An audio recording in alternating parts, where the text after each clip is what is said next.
Whether you're a skeptic or a believer, join me, Rob McConnell, as together we'll investigate the world of the paranormal and the science of parapsychology here on the X-Zone Radio TV show on XZBN and the X-Zone TV channel on Simul TV. Since 1990, the X-Zone Radio TV show has been the place where people dare to believe and dare to be heard. Together, we'll investigate UFOs, aliens, ghosts, Bigfoot, psychic phenomenon, lake monsters, conspiracy theories, government cover-ups, the truth embargo, alien abductions, ESP, haunted locations from around the world, and so much more.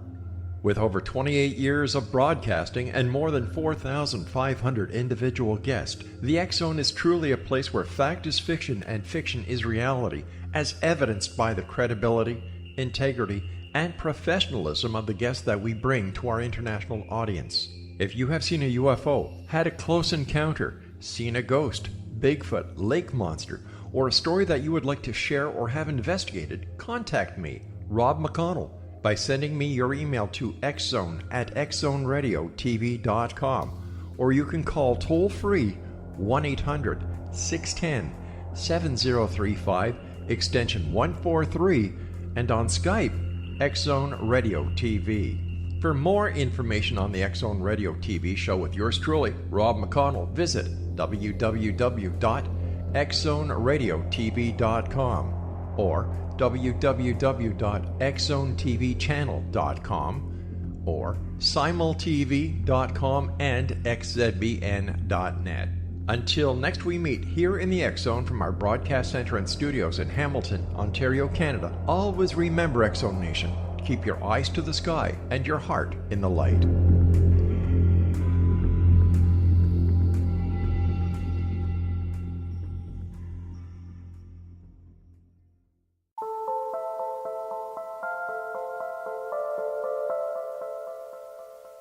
Good evening and welcome back to Paranormal Stakeout. I'm Larry Lawson, your host on this continuing journey to the other side to really find out what does exist after life. And tonight, as always, we're coming to you from the X-Zone Broadcast Network, headquartered in Hamilton, Ontario, Canada. And I'm speaking to you from beautiful Vero Beach in Fellsmere, Florida, at the Southern Command Post of the X-Zone Broadcast Network.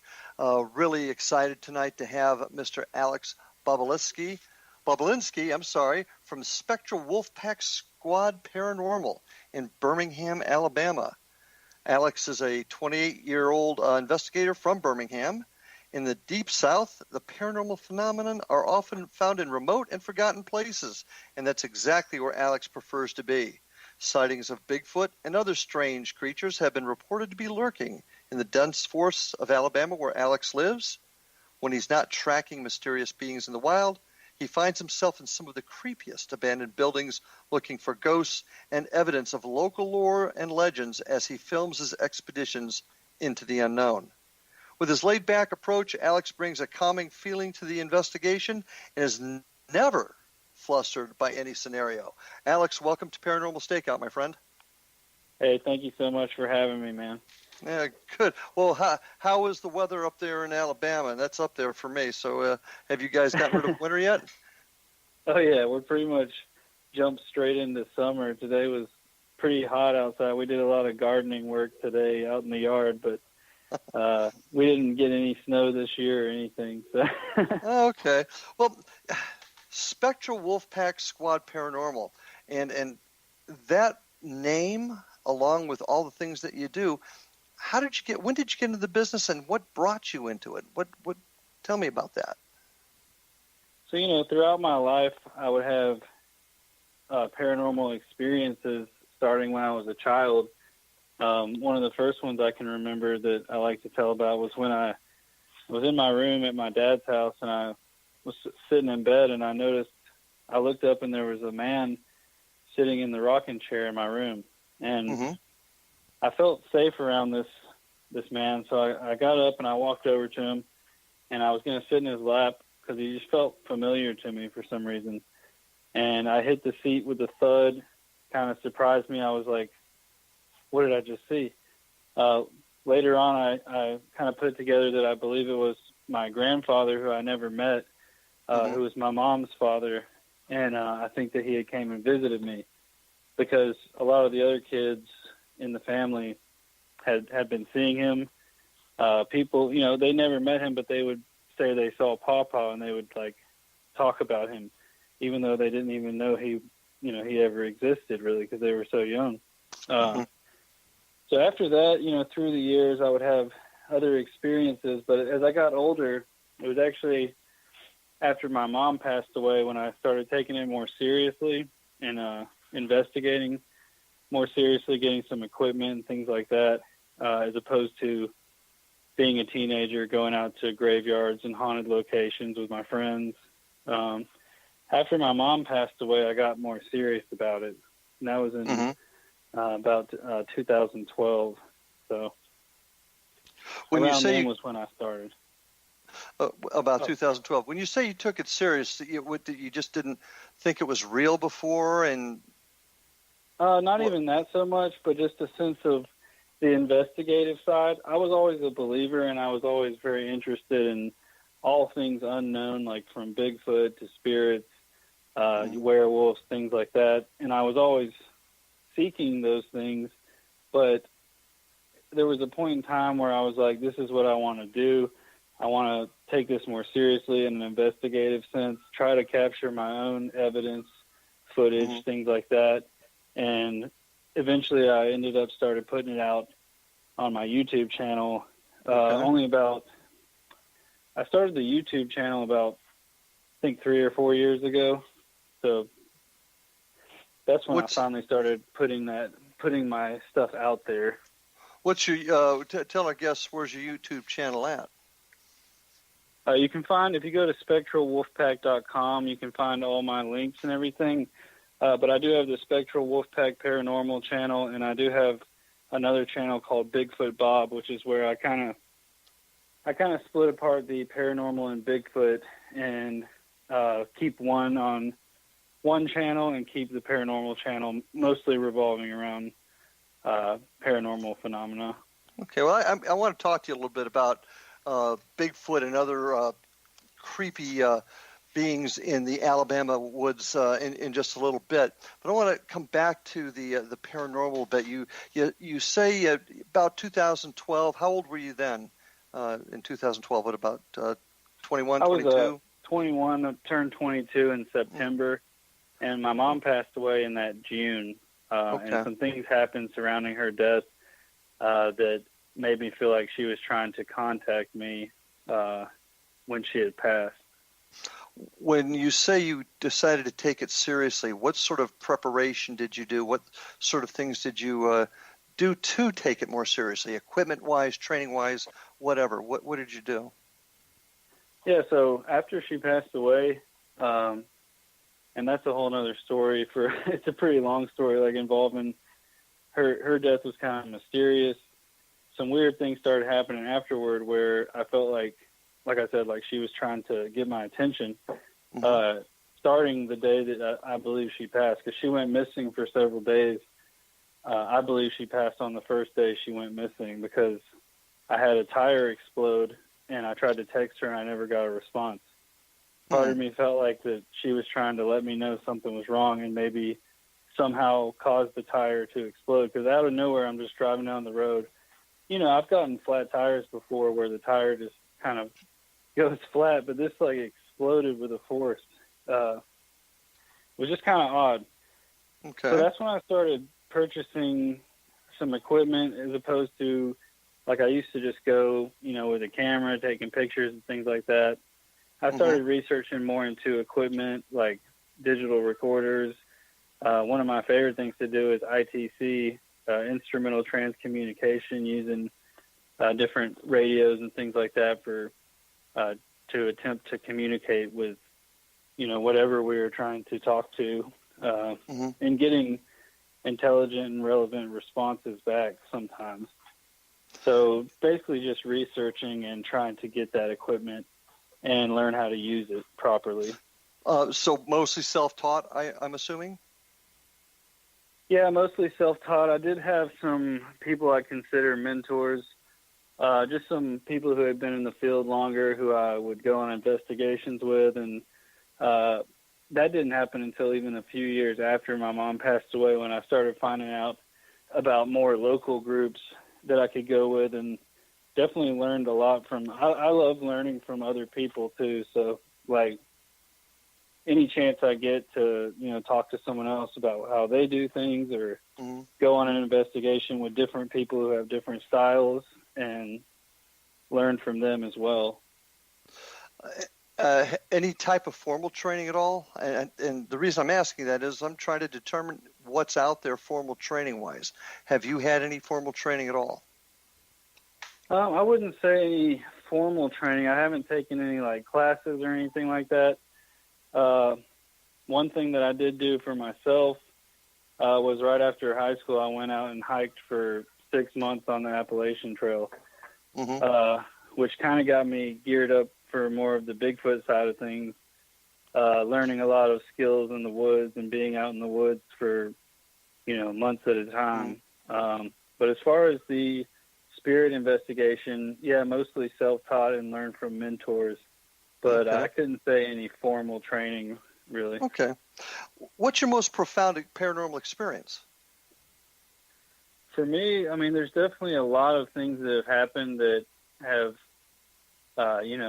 just been very interesting, very sometimes scary. One of my favorites, though, and one of the ones that sticks with me to this day was we were at Thornhaven Manor, which is a location in Indiana, and we started noticing, it was just me and my friend there, and we started noticing at one point he would start feeling this sort of dread feeling and some anger, and the next moment it would jump over to me and I started feeling it. Well, we started doing this thing we call kind of like a frequency opening. It's kind of like a form of a seance. We play frequencies through the radios, and we sort of state our intent. We're opening the frequencies, we're unlifting the veil, and we're allowing complete communication. So we started doing that, and I started to feel really strange. I started almost hallucinating. There was a strange, it looked like I was looking through this type of glass, and I was looking at this doll on the table, and its face started to shift, and it turned into this old, twisted face. And so when that happened, I started to notice that I was feeling really strange. People were watching us in a live stream, and they were even commenting, saying, "Is Alex okay? Is Alex okay? He's acting really weird." And I was just putting it off at first. I thought I was just tired, but I was feeling that super extreme dread. It's kind of like the feeling like the day after someone you love died. And it reminded me of when my mom passed away. Just like you just kind of like, just don't care. You're like apathetic about everything. And you just, and then I started feeling this anger toward my friend. Like I wanted to like hurt him or something. So anyway, I acknowledged that something was wrong. And he happened to have the SLS camera up there. And so he tells me to stand in the doorway, and he points it at me, and it starts to, at first it appears like it's just mapping my figure. Okay, I gotta put you on hold for just a quick second, because we're about ready to take our first break. So stay with the topic, SLS camera. And folks, we're going to be back right after this break. I'm with Alex Bobulinski of Spectral Wolfpack Squad Paranormal. We'll be back right after these messages.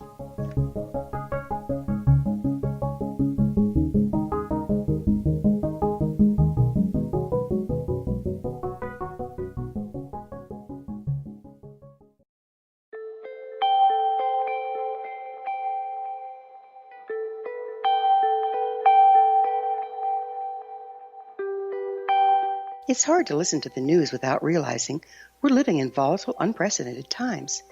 Yet never has there been such an opportunity to transform the human condition. As old structures fail, where can we find the guidance to co-create a better way? Find Your Path Home is an ever-evolving, leading-edge information, education, and healing resource center designed to support and guide you on your path to unity and enlightenment. Based on sound principles employed by shamans worldwide, we provide techniques that can support you through the current transitions, offering online shamanic classes, international long-distance shamanic healing sessions, complimentary Mission Evolution radio episodes and Stairway to Heaven TV vignettes, seminars, retreats, and much more. All of this can be found on findyourpathhome.com. So I was watching the X Zone TV channel last night when I was abducted by aliens, and they kept repeating to me over and over again, simultv.com, simultv.com. What's simultv.com? That's what I asked them. They had it written on the side of their UFO. How do you spell that? UFO. No, I mean simultv.com. simultv.com. simultv.com. Right. simultv.com. Interesting that you were abducted by aliens in a simultv.com UFO last night. Oh, yeah? Yeah. Now that you mention it, I remember now last night I was awakened from a deep sleep. My great-grandmother was standing there. She said she'd come from the hereafter to tell me about simultv.com. She even spelled it out for me. simultv.com, sonny boy. simultv.com. simultv.com, sonny boy. Wow. Yeah. Guys, you'll never guess what my psychic guru just told me. simultv.com. Exactly. Are you guys psychic too? Of course. We all know about simultv.com. simultv.com.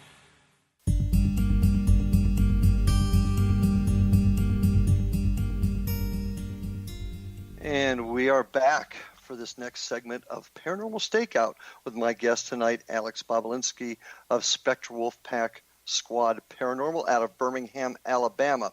Alex, just before the break, we were talking about your most profound experience in the paranormal, and you were describing an event, and you had stopped off at the SLS camera when it was pointed at you. Why don't you pick it up from there?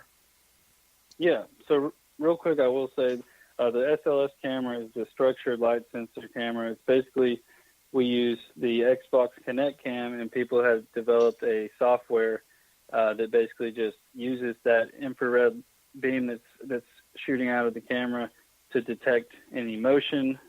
Sometimes it does have false maps where it'll just map like a chair or something sitting there. And, now this is where it got kind of weird though. It looked like it was mapping me.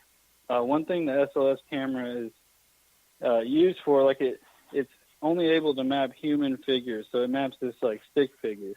But the one we were using, the program we were using, can also map the mass of what it's seeing. So it'll put this color to it, and the color will kind of take a shape as well. So whatever it was mapping, at first it looked like it was just me, but then the color mass started going all across the screen, and all of a sudden it jumps out of my body, and it's like on the ground, all like tangled up. At that moment, I instantly felt like complete relief from whatever was making me feel messed up and like feeling like having the like weird hallucinations and this dread and anger. I felt completely different in that split second. And then I come around and I'm watching it, and whatever this is that it's mapping stands up, and it's like mapping it, like it couldn't even tell us how tall it was because it was mapping it off the screen. If it's taller than what the camera can see, there'll be this red bar that appears on top.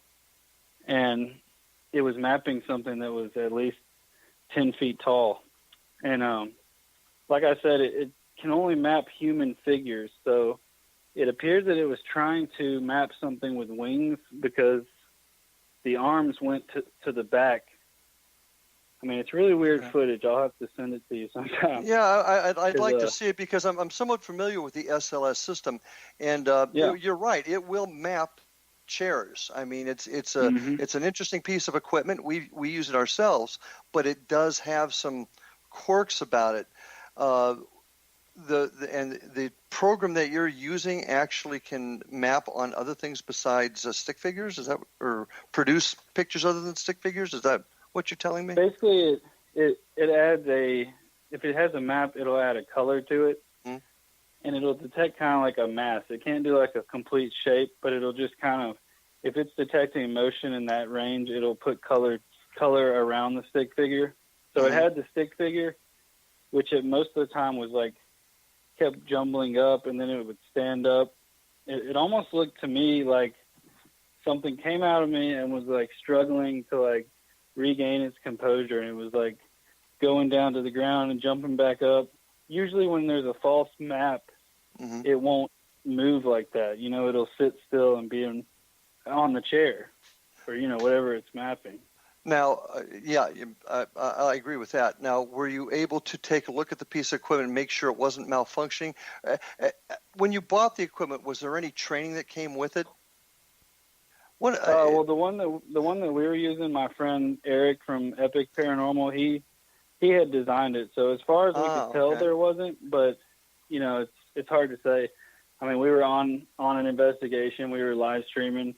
Sure. It was hard to say if there was a malfunction. The strange thing too was the map suddenly disappeared, and he saw something coming. He thought that I moved in between, like where I was actually standing. He thought that I walked past him when the map disappeared, like as if whatever it was like came between us, and he got a glimpse of it. Mm-hmm. But yeah, I mean, like with most of this stuff, it's hard for me to say 100%. All that I know is that when he told me that it jumped out of my body, I had already felt this relief. Like I felt normal again. The rest of that night, though, you know, we didn't get many more hits on the SLS until later on. We were down in the living room area, and it started mapping a similar thing, a really tall thing. Mm-hmm. And then it started mapping another one, and they kind of formed together into this one jumbled up mess. So we just had a lot of weird stuff going on with the SLS, but like you said, though, you know, I can't say for sure it wasn't malfunctioning. But just the way we were feeling, the way it kept bouncing back and forth between us, and I noticed after it had jumped out of me, I began seeing like light anomalies with my own eyes, like all over the place. Like I would go downstairs and I would see something, and I was actually the people watching. Were you still filming? Yeah, you were still filming at this point, right? Yeah, we were still filming, and we didn't catch the stuff that I was seeing, but the people in the chat were noticing that I was acting just a lot more like, you know how a lot of times people know me for how calm I remain during investigations. On this specific night, I was kind of like, I guess, really excited and like getting a lot more amped up about things than I normally would, just from the level of things that were happening to me personally. And you realized you were getting amped up over it, because that's an interesting thing. You in your bio, I was looking at never being flustered by a scenario. And I'm going to be honest with you. I've been a cop for 39 years, and I've never known anybody that has not gotten flustered over something at some point. What do you attest that to, your ability to not get flustered? You know, I'm not sure. Like, definitely hiking the Appalachian Trail. Like, I've almost done it twice, and spending that much time out in the woods, like at night and things like that, have made me more comfortable in situations. Like, I go in the woods at night by myself all the time, something that even some seasoned Bigfoot investigators will not do. And for some reason, it just doesn't, like, get me flustered. Now, there's been times where me and my friend were at the same guy I was at Thornhaven with. We were at Poasttown Elementary School in Ohio, and he's kind of like the opposite of me, like where I'm really calm. He gets, like, really excited when things happen, and we'll kind of, like, just freak out a little bit. One night we were upstairs and a door slammed, and he was in the other room, and you could hear him, like, screaming, like, "Oh my God, the door slammed!"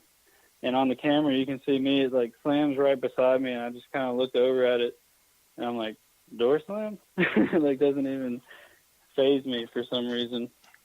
Well, you seem like a mellow dude, no doubt about that. How many investigations have you done, Alex? Gosh, it's hard to say. I mean, on my YouTube, I have, if you count all my live streams, even like home sessions and things like that, well over, I think, 500 videos. And that's just on the Paranormal channel. How often do you go out? I mean, I do this a lot. Even, you know, on location investigations is going to be definitely not as often. Maybe like a couple times a month if I can. But I do sessions at home. I do live streams from my house where we'll do ITC sessions for a couple hours. Mm-hmm. I actually live in a 117-year-old mining house in Alabama, and we have a lot of activity here as well. So over time, it's kind of become a big part of my life, like living and breathing it day to day. It sounds like it. Yeah, always reading about it, watching stuff about it, trying to learn more, and then also investigating. Well, I mean, 500 investigations, and you're only 28. That's a lot. Do you have a full-time job? I work full time. Currently, I'm actually just a delivery driver, and I used to be a manager at the restaurant I work at, but I kind of stepped down to put more time into my YouTube and to put more time into this type of work. So I shifted over to full-time delivery driver, and then doing this stuff as well. Wow. Okay. Because it sounds like you spend an awful lot of time, because most of us have, what I like to call grown-up jobs. So I find that really, really interesting. How many people are on your team? Right now, I mean, it's on Spectral Wolfpack is pretty much just me, but I do a lot of collaborations with other people. Like the guys we filmed a documentary in Madison, Ohio, with a couple of my friends, and then I'll do things like that. And then I live with my fiance, and she goes with me sometimes, but she's pretty sensitive to it. I've had some profound experiences with hers too. I almost would consider her to have some medium abilities, such as channeling things through herself without even like being able to control it or knowing it. Mm-hmm. Okay. And that can get pretty weird sometimes. We've got about a minute to go before we take our next break, but in a minute, tell me what you think a ghost is. What is your theory? That's an interesting question. It could take a lot longer than a minute. I'm going to do my best. To me, I don't know 100% if it is human spirits. I mean, I'm sure there is some of that out there, but I can't say for sure. Some of the stuff that happens is just so mysterious and strange. Sometimes I even wonder if it's our own brains causing some of these things to happen. Like, for instance, if I throw a rock and say, "Can you throw a rock back?" and then a rock gets thrown back, could it have been possible that somehow I caused that to happen with my own thoughts? Philip's experiment out of Toronto. Listen, we are going to have to take our next break. But when we come back, let's talk about Bigfoot and the other creatures that lurk in the forests of Alabama. Folks, this is Paranormal Stakeout. My guest tonight, Alex Bobulinski from Spectral Wolfpack's Squad Paranormal. We'll be back right after these messages. They are here, and they've been here for thousands of years, making their presence known in the shadows. They might be seen by a lonely motorist on a deserted road late at night, or by a frightened and confused husband in the bedroom he is sharing with his wife. But who are they? What do they want? Why are they here? Perhaps most concerning, has the government been aware of their presence all along? The new book by Ellie Marzulli, UFO Disclosure, the 70-year cover-up exposed, delves into the world of UFOs. Can full disclosure be soon? Order now and receive a free hour and 37-minute DVD on the UFO phenomenon. UFOs are real. Get both the book and the DVD, a $40 value, for only $19.99. To order your book and DVD today, go to lamarzulli.net. That's LAMARZULLI.net. Rob McConnell here, presenting an overview for Nicholas Paul Jennings, author of a fascinating book, Amen. It presents facts revealed by Egyptologists, facts that enable us to understand why Amen is the beginning of creation of God. It provides recommendations for religious leaders of the major religions to unify their beliefs and teach the Word of God. Love one another. Amen informs people how mankind conceived God. It was the Egyptians that developed the concepts of a soul, a hereafter, and Son of God. And finally, after the worship of many gods, They conceived the belief in one universal God, the maker of all there is. For more information, visit www.futureofgodamen.com. That's www.futureofgodamen.com. You have heard of the X Zone? Now watch it on Simul TV, plus 500 video games, live TV channels, free video on demand, worldwide, and more. Does this sound like tomorrow's television? Well, it is, but you can have it today, right now. It is Simul TV. Simul TV offers what the others only wish they could provide. 15 exclusive channels like X Zone, sci-fi, and horror. We are worldwide. No other provider offers that. 500 built-in video games. No need to have an extra expensive system. We have them included. Free video on demand. Live streaming events from around the world. Interactive online network, and much more. Tomorrow's TV today. Simul TV. Sound too good to be true? Well, it's not. You can have Simul TV today. Sign up at simultv.com. Do it today.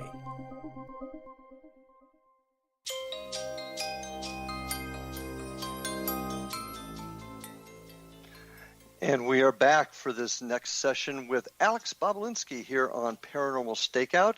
Alex, investigator from Birmingham, Alabama, and he is the chief investigator for Spectral Wolfpack Squad Paranormal. And one thing that I found interesting about what you do, Alex, is that you also spend time with other aspects of the paranormal, cryptozoology in particular.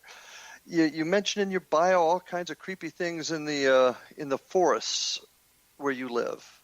Explain. Yes. One thing that a lot of people talk about in Alabama, they call it the Alabama white thing, and it's thing, T-H-A-N-G. You have to spell it. So not thing, the Alabama white thing. And it's like some people describe it as being a Bigfoot type creature, usually 7-8 feet tall, with white, furry white hair. Some people describe it as more of like looking like some kind of bushy lion. There's even some that describe it as being like some sort of 7-8 foot tall, like almost like a kangaroo creature with like a human or cat-like head. There's several different descriptions depending on what area you're in. Because it's sighted mostly in North Alabama, but I have started to find sightings closer to Central and South Alabama as well. So that's one that I do investigations on and try to find people who have had sightings and document their sightings. And that's called the Alabama white thing. We have a lot of we have a couple of these witch legends out in the woods. Like there's the Hines Road Witch. There's this thing they call Huggin' Molly, which is in Abbeville, Alabama. It's kind of like a legend. They have like even on their sign riding into town, you can see it on the sign. Those aren't as much into the cryptid realm. You got Two-Toed Tom, which was a giant alligator with glowing red eyes, closer to the Florida state line. And the legend says that he actually crossed into Florida and no longer is in Alabama. We got the swamps down south where they say that Bigfoot can be out there, skunk ape. What experience have you had? Have you actually experienced a Bigfoot sighting? So for my personal sighting, I can't say 100% that it was a Bigfoot, but whatever I did see was very tall. What happened was I went out to Talladega National Forest, which is I believe it's about 400,000 acres of wilderness, and I had hiked off trail. I went and followed this creek, and I actually night hiked out, and I set up camp when I got to this clearing because I was like, well, I better set up now. I might not find a good spot. Throughout the night, I had these weird dreams. Things were I woke up kind of feeling kind of weird. I got out of my tent, and I looked up on the ridge, and I saw something standing up there, like staring down at me. And from what I could see, it was covered in kind of shaggy like a light brown, maybe reddish brown fur. And when it noticed I was looking at it, it instantly took a couple steps back and was just gone.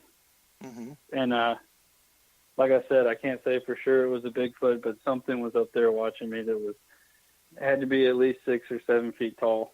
And other than that, I have had some really weird experiences, like hearing strange vocalizations in the woods, similar to what they call the samurai chatter, which it almost sounds like some kind of native, or some people describe it as sounding like samurais talking to each other. It's just this really weird, it's like, gets really deep tones, also some high-pitched tones in there as well, and you'll hear it, and it definitely sends chills down your spine. Like, even for me, I remember the first night I heard something like that, which I was live streaming again, and people in the chat were saying that it sounded like some kind of native language, and we could hear it in the distance. Well, let me ask you this. Yeah. You've had experiences now with both ghosts and Bigfoot, or what you at least believe to be Bigfoot. But I'm going to stretch this a little bit, or ask this question: evidence for Bigfoot. I dare say there's almost more tangible evidence of ghosts that people have collected than there have been of Bigfoot. Why do you think that is?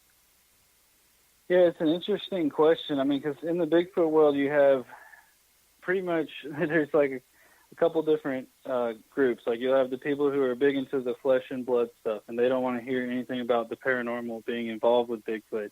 Mm-hmm. They started coining this term, the woo, for the Bigfoot people who are into the paranormal, or even into the UFO side of Bigfoot sightings, where there are UFO sightings in coordination with Bigfoot hotspots.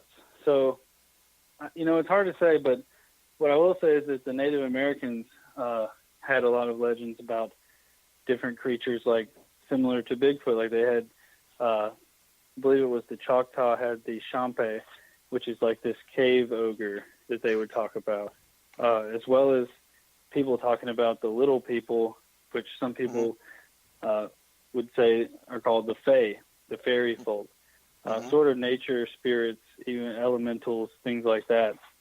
Well, there's stories about the Fae being able to turn into giant monsters. So one of my theories, or things that I've talked about with some other people, is that maybe the Bigfoot are part of that realm, part of the nature spirit realm, and that's why that's why they only, they appear for certain people. They might appear for a few seconds and then be gone. You might find one footprint and nothing else around it. So your feeling is that it's not some sort of undocumented creature that roams the woods, that it's part of a dimensional creature? Personally, I do think there's more to it than just a flesh and blood creature. I think that if they are flesh and blood, they still have some sort of, I guess, considered, to us, it would be considered like mystical properties or something that we don't understand. But I do think that could be possible. But is there any evidence linking that? I'm a big evidence guy, so that's why. As you should be. I mean, and definitely, it's important to always try to find that or gather that, and that's one reason I go out there trying to catch this stuff.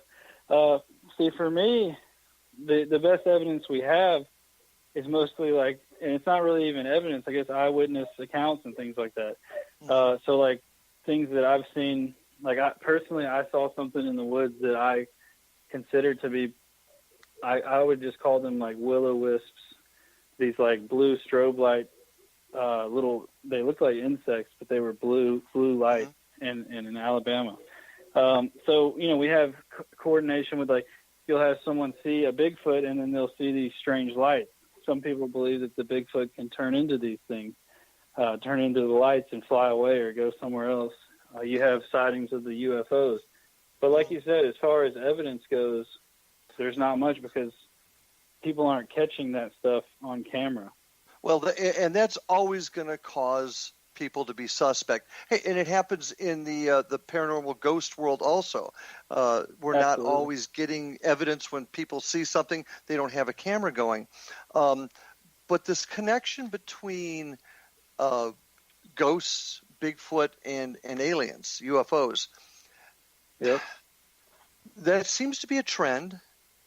I find personally some concerns that is it folks maybe trying to reinvent themselves? Is it people trying to make themselves more relevant? What are your thoughts on that? For some people, definitely, like I do see, you're always going to have people, hoaxers, people trying to, try to say that they saw the next big thing or something strange. For me personally, though, I do know that I've seen some things that I couldn't explain. Been there. It's hard to say. Yeah, it's hard to say. And I can say, too, for myself, that some of the craziest things I've seen were not when cameras were rolling. Okay. Well, let me ask you this. There was a case, I believe it was in 2013, where a hunter supposedly shot a Bigfoot. I want to say it was up in the Northwest somewhere. And they supposedly got some sort of hair and body not body parts, but flesh that they tested. Are you familiar with that at all? I don't think I'm familiar with that story, but I have heard stories of people either claiming to have hair or, bodies. Like there was one in Georgia where someone had a body and it turned out to supposedly be a hoax. And that's what I'm getting at. What are we going to do to stop people having the hoaxing, creating these hoaxes? Because it hurts everybody. And my biggest problem with Bigfoot, and I've got some very dear friends that are in that field, and I trust them as people and as friends. But why haven't we seen one? Why hasn't drones or satellite something picked up these large creatures moving in the woods? You think it's strictly because they may be interdimensional creatures? Is that? It's possible. Ron Moorhead has a book which is called I think it's called Quantum Bigfoot, which kind of goes into the whole quantum physics ideas about the different dimensions and things like that. Some people even talk about them being able, being some type of frequency, being some type of frequency that we can't see with our own eyes or our cameras can't see.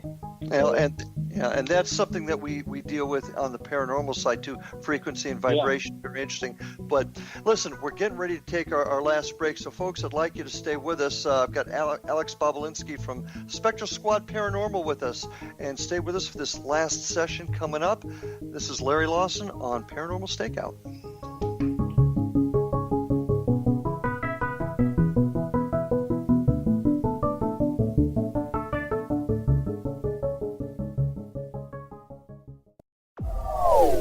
They are here, and they've been here for thousands of years, making their presence known in the shadows. They might be seen by a lonely motorist on a deserted road late at night, or by a frightened and confused husband in the bedroom he is sharing with his wife. But who are they? What do they want? Why are they here? Perhaps most concerning, has the government been aware of their presence all along? The new book by Ellie Marzulli, UFO Disclosure, the 70-year cover-up exposed, delves into the world of UFOs. Can full disclosure be soon? Order now and receive a free hour and 37-minute DVD on the UFO phenomenon. UFOs are real. Get both the book and the DVD, a $40 value, for only $19.99. To order your book and DVD today, go to lamarzulli.net. That's LAMARZULLI.net. So I was watching the X Zone TV channel last night when I was abducted by aliens, and they kept repeating to me over and over again, simultv.com, simultv.com. What's simultv.com? That's what I asked them. They had it written on the side of their UFO. How do you spell that? UFO. No, I mean simultv.com. simultv.com. simultv.com. Right. simultv.com. Interesting that you were abducted by aliens in a simultv.com UFO last night. Oh, yeah? Yeah. Now that you mention it, I remember now last night I was awakened from a deep sleep. My great-grandmother was standing there. She said she'd come from the hereafter to tell me about simultv.com. She even spelled it out for me. SIMULTV.com, sonny boy. SIMULTV.com. SIMULTV.com, sonny boy. Wow. Yeah. Guys, you'll never guess what my psychic guru just told me. SIMULTV.com. Exactly. Are you guys psychic too? Of course. We all know about simultv.com. SIMULTV.com.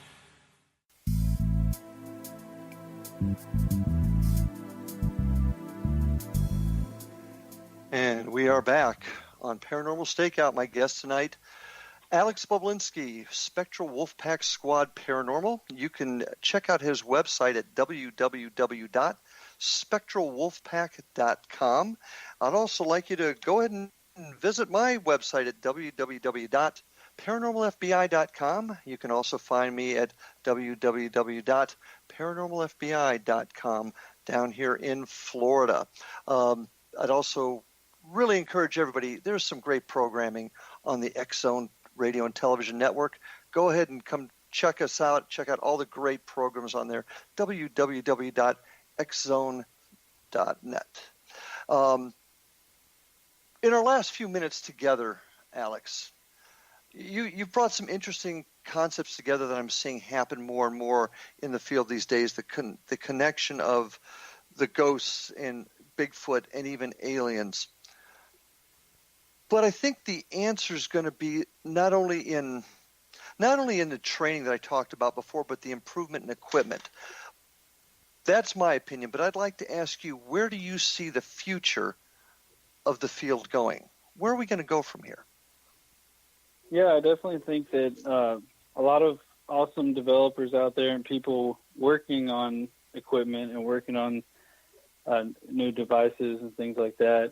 But also for me personally, taking it back, like I've been doing a lot of reading into some old occult texts and things like that, like forgotten knowledge that people don't really talk about anymore these days. Okay. For me, it's a blend of both of that. Looking into some of those old ways that people used to do things, well before there was any kind of camera or digital recorder. I like to do that, mix those with new equipment. So like now we can film those old school seances, or we can film things like that, or we can use scrying mirrors and film our sessions with that too, and hopefully we can catch something that we can show people. I know personally, like with some of the things that I've tried, I've definitely caught some really, I would say some of it's pretty compelling. Mm-hmm. Well, what sort of things have you done in these experiments when you've gotten compelling evidence to help keep the evidence sterile, if you will, to make sure that the evidence you've collected can't be attributed to something else, a car or light outside or somebody whispering? What do you do in order to keep your evidence pure? Yeah, it's definitely a hard thing to do in this because, when you're setting up experiments or things like that, you might not have any results, or you might have something happen, and you might do the same experiment again and get completely different results, when dealing with the paranormal. But that's not what I'm talking about. What I'm talking about, what do you do to set up your investigation to minimize things that could cause somebody to say, well, you didn't do this, or that could have been that? What do you do to minimize that?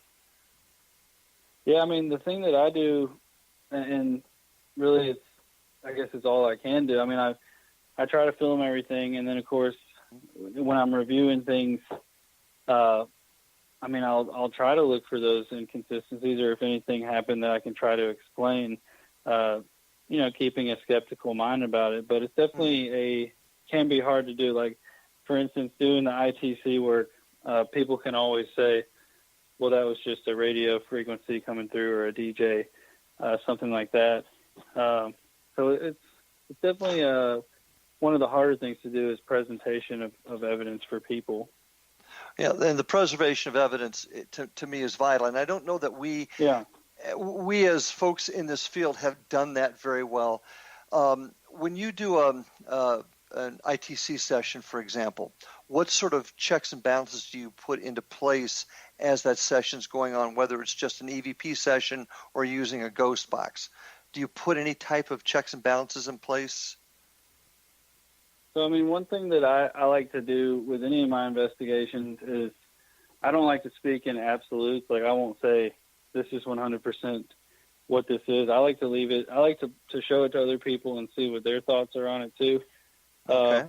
As far as ITC, though, personally, I'm a believer that whatever we are talking to, because I'm not going to say it's, human spirits or something else. I don't know what it is. I just know that for me, in my personal experiences, I have heard things come through that seem to be relevant.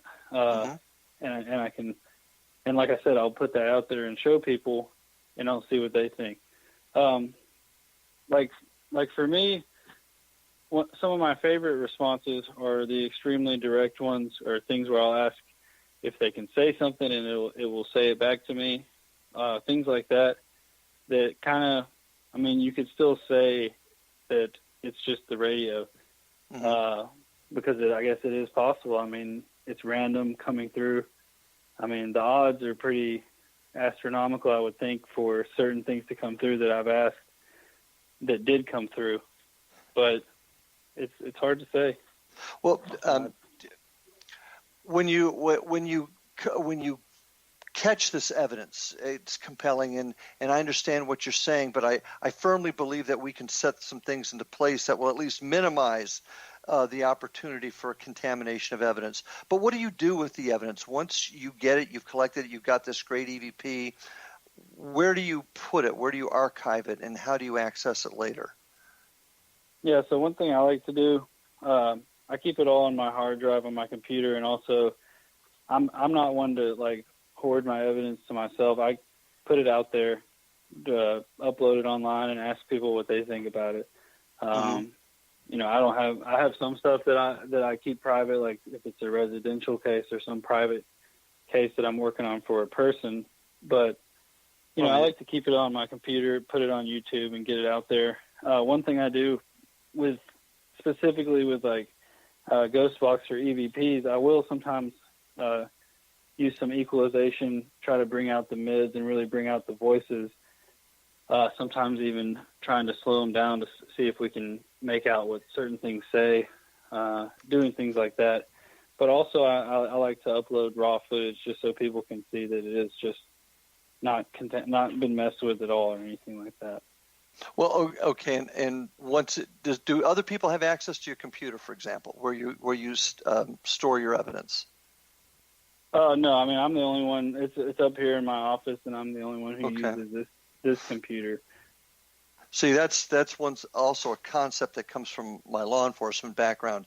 Evidence has got to be kept where it cannot be contaminated by anyone else, and I don't think that's something that we do in the field enough, and that's keeping evidence in a spot where you can testify. If you had to go to court, you want to be able to testify. Nobody's had access to this evidence to alter it, and I don't think we do enough of that in this field either. I gotta say, I like the way you do things. I mean, we need more people like you in this field so that people will take it more seriously. And then how do we do that? How do we do that, Alex? Tell me how we do that. How do we convince folks? It's tough, and it's hard. It's hard for me to say how. I really don't know how. For me personally, like, I do this because I love doing this, and it's a passion I've had my whole life. I don't really, I don't really get offended if someone laughs at me if I say I'm a paranormal investigator, things like that. But I do want to show people compelling evidence and try to prove the existence of these phenomena. But it's a hard question. I'd have to think on that even longer. The answer is training. The answer is standardization, my friend. We've all got to get together and make this a team effort and not have a bunch of groups out there that are doing whatever they want to do. We've got to have some sort of training and standardization in the field. That's my view of it anyway. Do your investigations pose much of a threat to you? Do you think you're in danger at all? There was times where, like recently, I started feeling really drained and tired every day, which I then found out, I had vitamin D deficiency, which I was like, okay, well, that's fine. I got the 50,000 IU dose, and now I feel great.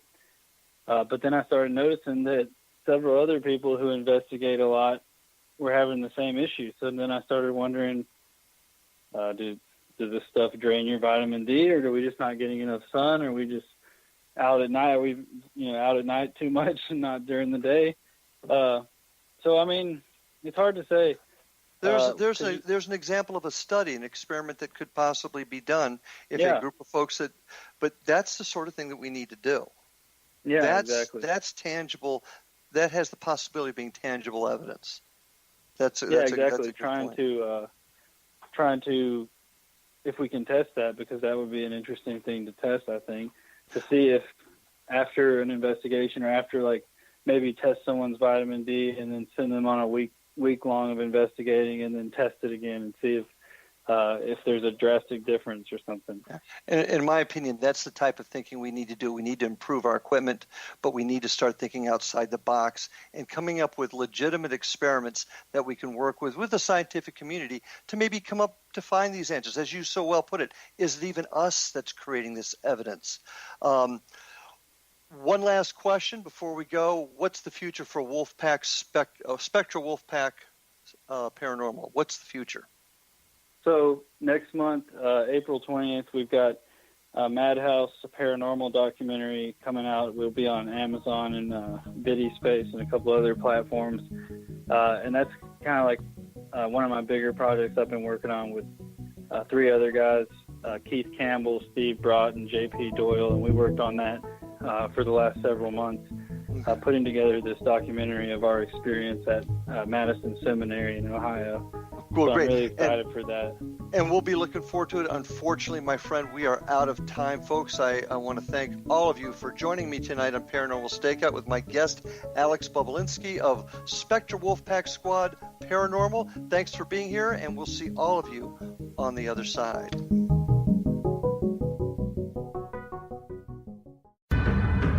If you are looking for a safe, zero-calorie natural option to the harmful artificial sweeteners on the market today, Just Like Sugar is what you're looking for. Just Like Sugar is a wonderful natural alternative for those health-conscious people who choose a calorie-restricted diet with a great, pure, sweet flavor that tastes just like sugar. Just Like Sugar is a great natural option for people suffering from diabetes and may be useful in restricted diet programs where standard sugars are not allowed and does not cause a laxative effect of some other sweeteners. Just Like Sugar comprises a perfect blend of chicory root fiber, natural calcium, natural vitamin C, and Just Like Sugar's sweetness comes from the natural flavors from the peel of the orange. Just Like Sugar is a natural alternative to harmful artificial sweeteners and will change the way that you believe all natural sweetener products taste. Just Like Sugar is available at your local Whole Foods markets, Wild Oats markets, Henry's, Sun Harvest, and many other fine natural food stores in the U.S., Canada, and worldwide. They are here, and they've been here for thousands of years, making their presence known in the shadows. They might be seen by a lonely motorist on a deserted road late at night, or by a frightened and confused husband in the bedroom he is sharing with his wife. But who are they? What do they want? Why are they here? Perhaps most concerning, has the government been aware of their presence all along? The new book by Ellie Marzulli, UFO Disclosure, the 70-year cover-up exposed, delves into the world of UFOs. Can full disclosure be soon? Order now and receive a free hour and 37-minute DVD on the UFO phenomenon. UFOs are real. Get both the book and the DVD, a $40 value, for only $19.99. To order your book and DVD today, go to lamarzulli.net. That's LAMARZULLI.net. You have heard of the X Zone? Now watch it on Simul TV, plus 500 video games, live TV channels, free video on demand, worldwide, and more. Does this sound like tomorrow's television? Well, it is, but you can have it today, right now. It is Simul TV. SimulTV offers what the others only wish they could provide. 15 exclusive channels like X-Zone, Sci-Fi, and Horror. We are worldwide. No other provider offers that. 500 built-in video games. No need to have an extra expensive system. We have them included. Free video on demand. Live streaming events from around the world.